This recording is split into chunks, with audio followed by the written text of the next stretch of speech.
Assalamualaikum, welcome back to Invest Saham. Jadi sesuai janji kita akan update terus ya analisa terkait makroekonomi yang ternyata data yang sudah rilis semalam membuat IHSG kembali naik. Saham-saham seperti BBRI, BBNI dan juga Astra International juga lanjut menguat. Nah, jadi sebelum lanjut, disclaimer on, video ini bukan ajakan jual beli saham, jadi tetap do your own research guys ya. Dimana IHSG hari ini mengalami penguatan dikarenakan pasar tenaga kerja Amerika Serikat menjadi sentimen positif. Di beberapa waktu sebelumnya memang data pengangguran itu cukup tinggi guys ya. Jadi jobless claim-nya cukup tinggi sehingga hal ini menjadi salah satu indikator dari resesi yang banyak digaungkan ya di media-media barat gitu guys ya terkait dengan potensi resesi yang sebenarnya bisa juga menjadi fear ya untuk kita. Namun kita juga memerlukan data yang sudah rilis ya baik itu dari makroekonomi ataupun dari mikronya untuk memvalidasi apakah benar-benar ekonomi ini sudah turun atau masih ada peluang untuk bisa bertahan ya guys ya, setidaknya mampu bertahan lah sampai nanti pemangkasan suku bunga di 18 September 2024. Kita lihat ya guys ya dari kalender ekonomi ya untuk klaim pengangguran awal ternyata turun ya guys ya melebihi analisa konsensus. Nah, dimana ketika datanya mulai membaik di atas prediksi para konsensus maka kemungkinan market itu akan hijau seperti yang terjadi hari ini di mana IHSG menguat dan saham-saham big caps juga rata-rata mengalami penguatan. Nah, hal ini juga kita validasi guys ya. Kita lihat korelasinya dengan inflow dari investor asing ya. Ternyata investor asing juga sudah mencatatkan inflow yang cukup besar, namun yang terbesar itu dari pasar tunai dan juga nego. Jadi bukan dari market reguler ya. Sehingga kita melihat ternyata di market reguler ini agak sedikit sepi dan itu juga cukup wajar sebenarnya. Nah, jadi untuk klaim pengangguran awal Amerika Serikat ternyata mengalami penurunan dan ini adalah sentimen positif ya guys ya. Dari 250.000 ya guys ya di beberapa waktu lalu turun menjadi 233.000 dan hasil ini melebihi analisa konsensus di 240 ribuan. Nah, tapi tidak berhenti sampai di sini guys ya. Bulan Agustus ini bisa jadi membaik ya karena ada beberapa rilis data penting juga yang akan keluar dari Amerika Serikat. Nah, tapi kita melihat memang tingkat inflasi di Cina ya mengalami sedikit kenaikan karena kemarin juga kita lihat Cina itu sudah mulai pangkas suku bunga. Jadi wajar ya guys ya. Pemangkasan suku bunga akan berkorelasi dengan naiknya tingkat inflasi. Tapi ketika kenaikan inflasinya tidak terlalu tinggi, maka hal itu adalah hal yang cukup wajar. Lalu di beberapa waktu selanjutnya ya, nanti kita pun akan melihat beberapa rilis data kembali dari Amerika Serikat terkait data dari PPI secara month-on-month dan juga PPI inti month-on-month-nya. Lalu ada juga ya beberapa data ya, kalau misalnya kita lihat dari tingkat inflasi. Nah, ini juga guys ya, penentuan di tanggal 14 Agustus 2024, apakah tingkat inflasi Amerika Serikat nih akan terus turun ya guys ya sesuai dengan target The Fed yang berada di angka 2%-an atau tingkat inflasinya malah naik lagi. Ya, padahal memang ini sudah di masa higher for longer ya guys ya untuk suku bunga Amerika Serikat dan kita harapkan memang inflasinya turun. Jadi ya jika inflasinya turun ya guys ya maka ini akan sangat berdampak positif untuk market saham. Nah, kita lihat ya berdasarkan analisa konsensus di sini menargetkan ya guys ya turun ya guys ya untuk tingkat inflasi inti month-on-month-nya ya guys ya. Lalu terkait dengan tingkat inflasi inti year on year juga kita harapkan turun ya. Konsensus juga menganalisa di sini dari 3,3% seharusnya turun ya menjadi 3,2%-an.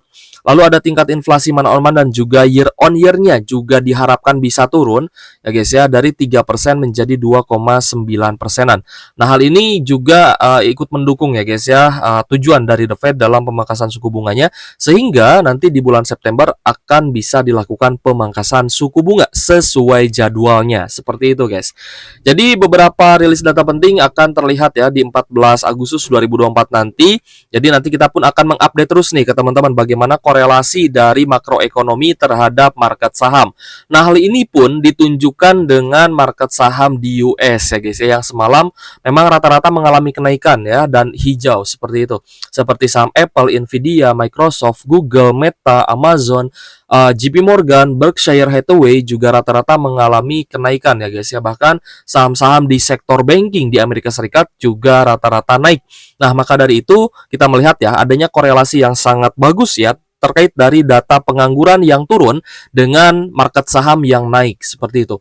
Dan bukan hanya S&P 500 atau saham-saham di US, tapi kripto juga ya mengalami penguatan yang signifikan per hari ini sekitar 6,8 persenan untuk Bitcoin-nya.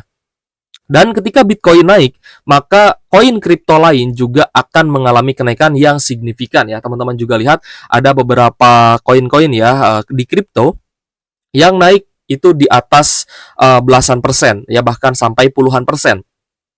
Ada Celestia yang naik 20%, lalu Sui juga naik 31%. ETH juga ya, ETH ya, Ethereum maksud saya naik 10%, lalu ada kripto lain yang juga naik guys. Jadi memang ini cukup berkorelasi ya dengan aset-aset yang beresiko. Lalu kita lihat hari ini IHSG juga mengalami kenaikan 0,9% guys ya, menjelang akhir sesi 1 ini ya, kita berharap IHSG bisa lanjut naik lagi dan di Agustus kita harapkan juga bisa hijau sampai nanti pemangkasan suku bunga di 18 September ya. Oke guys, untuk IHSG hari ini mengalami penguatan ya. Tadi kita lihat ternyata saham-saham big caps-nya juga hijau. Yang paling terlihat ya kenaikannya adalah saham Aman Mineral yang kemarin sempat ada outflow dari investor asing. Hari ini lanjut menguat 5,56% setelah kemarin terkoreksi. Lalu ada Tepia yang naik 0,97%, Brand juga naik 2,15%, Telkom juga naik 0,7% dan Astra International naik 0,8%. Sedangkan untuk saham-saham big banks ya, kita melihat hari ini yang hijaunya paling pekat atau kenaikannya paling tinggi adalah saham BBNI. Hari ini naik 1,9%, hampir 2%-an. Sedangkan untuk BBRI naik 0,8%, BCA masih koreksi guys ya, dan Bank Mandiri naik 0,37%. Seperti yang kemarin kita bahas ya, bahwa korelasi kenaikan IHSG ini bukan hanya akan didukung oleh kenaikan saham-saham big banks ya, bisa saja BCA-nya terkoreksi, amannya naik. Atau bisa saja sebaliknya, amannya turun, BBCA-nya naik ya, seperti itu. Jadi tetap akan ada rotasi dan tugas kita adalah melihat ya guys ya kecenderungan inflow-nya ini ke arah mana. Apakah memang ada outflow seperti di sell in May kemarin, atau investor asing ini malah akumulasi dan masuk lagi ke emerging market termasuk IHSG. Nah, kita melihat guys, untuk net foreign buy ya di all market itu 933 miliar dari investor asing. Sedangkan untuk net foreign buy di market reguler hanya sekitar 331 miliar, yang berarti ini didominasi ya oleh net foreign buy di pasar tunai dan juga negosiasi sebesar 602 miliar. Jadi inflow asing itu terlihat ya guys ya dari transaksinya, dan money flow ini sebenarnya tidak bisa direkayasa ya. Berbeda dengan data-data laporan keuangan yang ada indikasi itu bisa dimanipulasi. Tapi transaksi itu tidak bisa dimanipulasi. Ibaratnya teman-teman beli satu lot saham ya, yang akan tercatat itu adalah satu lot. Teman-teman beli 100 lot ya, yang tercatat adalah 100 lot. Karena ini kan transaksional gitu guys ya, transaksi itu pasti akan tercatat. Dan itu akan diupdate setiap waktu, setiap detik, setiap menit. Ketika ada terjadi penjualan ya, net sell atau net buy, itu pasti akan tercatat. Hanya masalahnya di IHSG kita tidak bisa melihat kode brokernya lagi.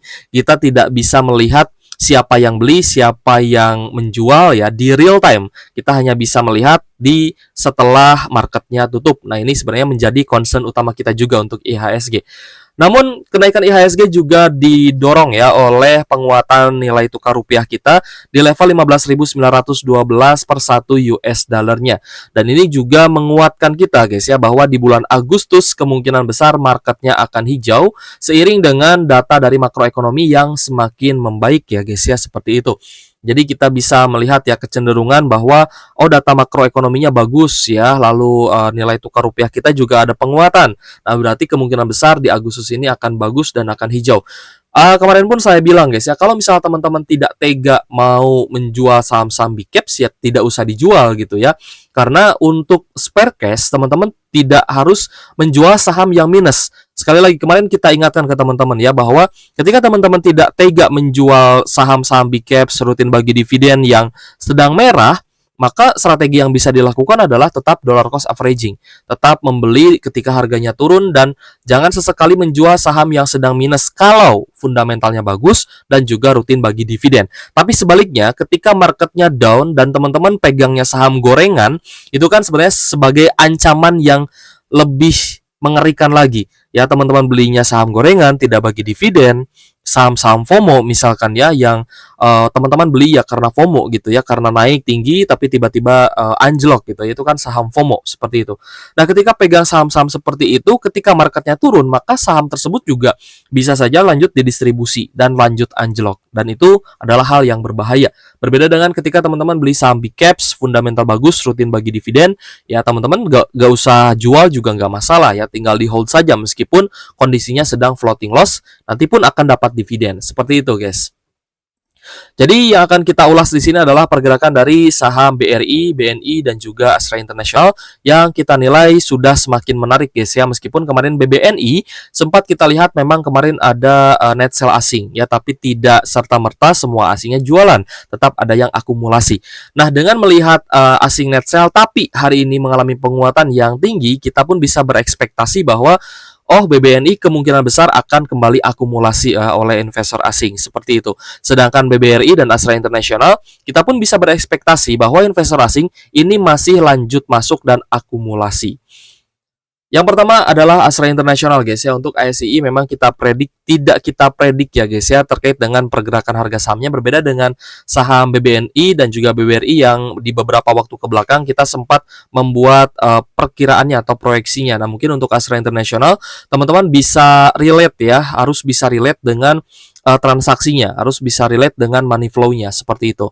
Dan kita pun sebenarnya sempat membahas ya guys ya, bahwa untuk saham seperti Astra International, saham big caps yang sedang under value, teman-teman bisa melakukan dollar cost averaging di ketika harga sahamnya mengalami koreksi, dan teman-teman juga bisa ya guys ya membuat box-box seperti ini, dan teman-teman bisa menandai ketika harganya jatuh ya guys ya ke supportnya lagi atau ke harga murahnya lagi, maka teman-teman bisa beli ya guys ya di area boxnya ini. Ya, kalau misal untuk Astra International di beberapa bulan ke belakang, di sekitar bulan Juni ya guys ya, Juni Juli, harga beli atau area belinya di 4.290, 4.300 sampai 4.400-an. Ya, ini masih make sense teman-teman untuk tambah muatan. Ya, begitupun di tanggal 16 Juli sempat turun kembali ya ke 4.380-an. Nah, ini menjadi area beli juga. Jadi teman-teman jangan belinya di 4.600 guys, tapi belinya tetap di 4.390. Nah, ini juga sebenarnya kaidah yang kita terapkan guys ya, terkait dengan dollar cost averaging. DCA jangan di harga atas, tapi DCA itu ketika harganya turun, terkoreksi, baru teman-teman boleh DCA. Jadi untuk Astra International pun kita melihat ya di beberapa waktu lalu sempat mengalami kenaikan dan beberapa kali ada higher low. Lalu kita lihat juga di hari Senin sempat anjlok ya guys ya, mengikuti market saham yang juga turun 3%. Jadi Astra International waktu itu hanya turun 2,77% karena posisinya ini memang berada di fase downtrend. Jadi wajar ya penurunannya tidak terlalu dalam karena memang sudah downtrend juga. Nah, tapi yang cukup mengejutkan ternyata Astra International pada tanggal 5 Agustus ya guys ya, malah terjadi inflow atau net buy dari investor asing 163 miliar. Yang berarti investor asing pada hari Senin tanggal 5 Agustus bukannya jualan, malah akumulasi di harga bawah ya guys ya. Nah, jadi di harga 4.500. Nah, maka kita bisa menarik kesimpulan bahwa di box kedua ini menjadi area beli kita untuk saham Astra International. Kak, kalau misalkan beli di harga sekarang masih boleh nggak untuk ASI? Kalau misal teman-teman belum punya gitu ya. Sebenarnya proyeksi kita untuk di Agustus September ini Astra International bisa kembali ke level 5 ribuan dan menutup gap sebelumnya ketika ada dividend trap. Ya, namun di harga saat ini pun sebenarnya kita melihat memang harga sahamnya masih cukup menarik guys ya untuk melakukan pembelian di bawah 4.800, saya rasa masih oke. Ya, karena kita melihat pun memang dari transaksi asingnya ya, dari foreign flow ini masih cukup menarik ya, di mana investor asing terakhir hari Kamis kemarin tanggal 8 Agustus juga masih mencatatkan net buy 107 miliar. Jadi untuk saham Astra International sih kita melihat memang masih menarik. Namun ada kemungkinan ASI juga akan bisa mencatatkan higher low-nya kembali ya guys ya. Bisa mencatatkan higher low-nya kembali sebelum nanti naik atau lanjut naik ke level yang lebih tinggi lagi. Dan teman-teman juga bisa tambah muatan ya guys ya, either di harga saat ini atau ketika nanti ada koreksi kembali. Ya, namun jika investor asing memang mau markup harga, maka bisa saja lanjut naik tanpa ada higher low seperti itu. Untuk saham BBRI ya sempat kita proyeksikan akan turun ke 4.600 ya, namun pada hari Senin ternyata turunnya hanya sampai di area low 4.510. Sorry, sempat kita proyeksikan turun ke 4.400 guys ya, di 4440 ya. Kalau misal mau nutup gap yang kedua, kita proyeksikan ke 4.450-an, tapi dia hanya turun sampai di 4510 ya di hari Senin. Jadi untuk saham BBRI sejauh ini ya, meskipun tidak 100% akurat ya guys ya dengan apa yang kita gambarkan di sini, maka kita melihat memang pergerakan BBRI ini ada potensi untuk lanjut naik lagi selama investor asing juga masih melakukan akumulasi secara bertahap. Kemarin terakhir hari Kamis ya, tanggal 8 Agustus, kita melihat ada inflow dari investor asing 47 miliaran dan ini cukup baik ya guys ya. Kita melihat di beberapa waktu sebelumnya sangat cenderung net sell, tapi di hari Rabu itu selling pressure-nya sudah mulai berkurang. Jadi wajar di tanggal 8 kemarin ada akumulasi. Ya, semoga saja ini menjadi benar-benar menjadi area oversold atau jenuh jual ya untuk saham BBRI, sehingga saham BBRI salah satu saham big banks yang harga sahamnya masih terdiskon ini bisa naik lagi ya, seperti itu. Jadi ketika nanti sudah ibaratnya sudah oversold ya, sudah jenuh jual, maka akan berbalik menjadi akumulasi. Selanjutnya adalah saham BBNI. Ya, BBNI juga sempat kita proyeksikan ya, jika The Fed-nya kembali hawkish, maka ada potensi turun sampai 4.800 ya guys ya. Meskipun hanya turun sampai di area low 4880 ya. Jadi tidak menyentuh pas di 4.800-an. Namun ya guys ya, kita melihat memang BBNI ini sempat kembali ya guys ya ke area gap-nya, menyentuh kembali ya ke area gap sebelumnya meskipun belum menutup gitu ya. Tapi ini bisa teman-teman jadikan acuan juga ya untuk melakukan akumulasi terhadap saham BBNI yang kita lihat memang di beberapa waktu ini cenderung sideways. Sebenarnya untuk saham BBNI pun beberapa kali ya investor asing ini melakukan akumulasi ya, bahkan di tanggal 5 sekalipun ketika anjlok ya 2,7%, investor asingnya akumulasi 34,4 miliar. Jadi dari foreign flow-nya memang masih sangat bagus meskipun kemarin tercatat ada net sell 47,9 miliar. Namun tidak serta-merta semua investor asing jualan. Nah, yang harus teman-teman perhatikan juga adalah dari buying valuation dan selling valuation-nya, ternyata transaksinya malah mengalami kenaikan guys dari hari Kamisnya. Jadi, dari hari Rabu ya guys ya. Hari Rabunya transaksinya turun, namun ada net buy 14,6 miliar.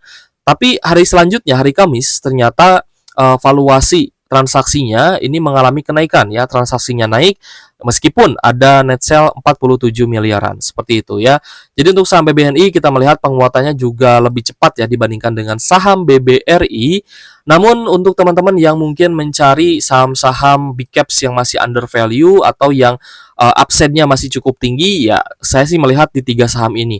Berikut dengan saham BNGA dan sebenarnya masih banyak ya saham lain seperti Telkom, lalu ada Antam juga gitu guys ya, saham-saham yang ibaratnya punya fundamental lah dan juga rutin bagi dividen yang valuasinya masih terdiskon, harga sahamnya juga masih di bawah ya, sehingga upside-nya juga masih cukup tinggi. Seperti itu guys.